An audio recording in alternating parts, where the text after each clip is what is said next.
It was a pep rally of sorts by environmentalists getting ready for the first of 3 public hearings on the Environmental Protection Agency's decision to reconsider current low-level ozone emissions, commonly known as smog.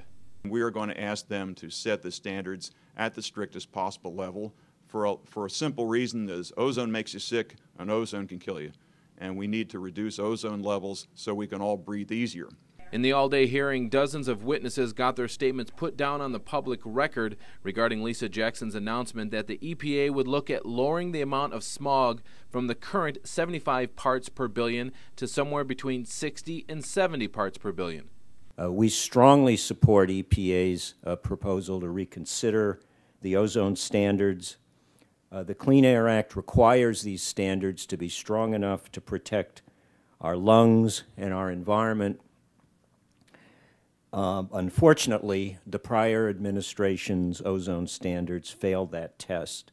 But many in industry say the Bush administration set a proper standard in 2008, and the current reconsideration proposal is based on the opinion of the Clean Air Scientific Advisory Committee, also known as KSAC. The committee was set up as part of the Clean Air Act. Roger McClellan used to chair KSAC and says the committee has no legal standing to set policy for the EPA, and Lisa Jackson should make her rulings based on science.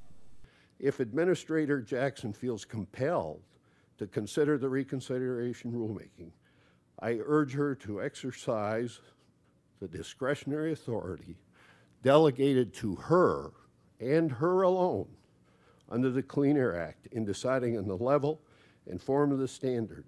She should not be swayed by policy preference outcomes advocated by KSAC or others.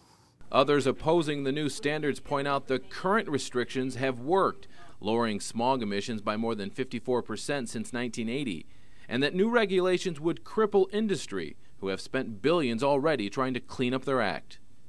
ACC member companies produce a wide range of products, such as plastics and insulation products, which increase energy efficiency for mobile sources, homes, and buildings, which in turn results in lower greenhouse gas emissions and lower emissions of ozone precursors such as NOx.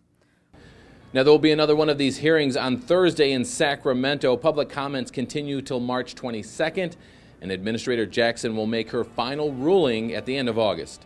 In Arlington, Virginia, Lee Patrick Sullivan, Clean Skies News.